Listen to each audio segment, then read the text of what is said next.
Bonjour, on ne compte plus les tubes de Johnny Hallyday.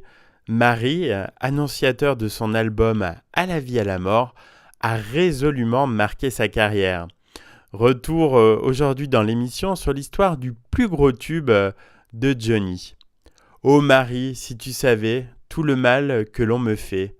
Johnny, le rocker au cœur tendre, c'est cette nouvelle facette de la personnalité du chanteur que les fans redécouvrent avec Marie. Alors qu'il fait carrière depuis déjà plus de 40 ans, Johnny Hallyday surprend une nouvelle fois le grand public à l'automne 2002. Avec la ballade Marie, il signe le record de sa carrière. Le titre reste aujourd'hui la chanson la plus vendue par l'artiste. Merci Gérald de Palmas. Pour comprendre l'histoire de la chanson Marie, il faut remonter un peu dans le temps. Dans les années 90, les producteurs de Johnny Hallyday cherchent à internationaliser sa carrière. Le chanteur donne un show à Las Vegas en novembre 1996. Malheureusement, il est qualifié d'échec par la presse du moment, qui ne ressent que trop bien la fatigue du chanteur et le faible enthousiasme du public. Pour relancer l'engouement des fans, il faut à Johnny une nouvelle chanson phare, notamment pour ouvrir son concert au Stade de France en 1998. C'est la naissance de Allumer le feu.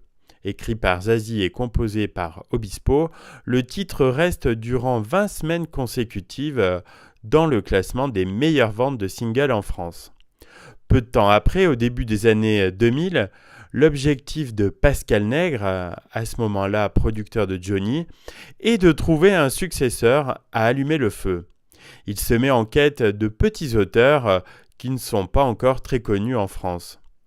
Dans son livre Sans contrefaçon, l'ancien patron d'Universal Music France raconte: l'idéal est de dénicher des artistes qui ne sont pas encore installés quand il commence à écrire pour lui. Alors il pense à Gérald de Palmas. Le chanteur n'hésite pas une seconde quand on lui propose d'écrire pour Hallyday.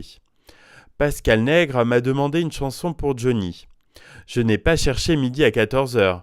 J'ai pris ce que j'avais de mieux en magasin. Vous n'avez pas envie de choper la honte. Alors que le public est habitué aux mélodies explosives de l'artiste, Gérald de Palmas compose pour lui une chanson plus douce. Je n'ai pas essayé de coller au personnage de Johnny, mais j'ai remanié le rythme. Le thème précis pour la commande, c'était de trouver un successeur à Allumer le feu, un morceau rock pour la scène, un truc grandiloquent. Sauf que moi, ce n'est pas trop ma tasse de thé. Marie est une ballade. Paris réussit.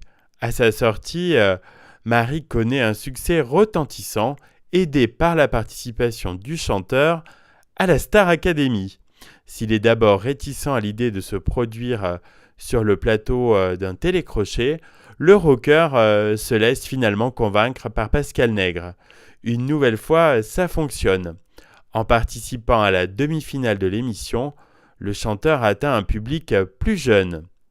La chanson touche un public auquel Johnny n'a plus accès directement depuis des années, les moins de 18 ans. Nous ne rêvions pas d'un tel triomphe pour Marie, continue Pascal Nègre dans Sans contrefaçon. Un triomphe, c'est le moins que l'on puisse dire. Le titre se vendra à 1 400 000 copies.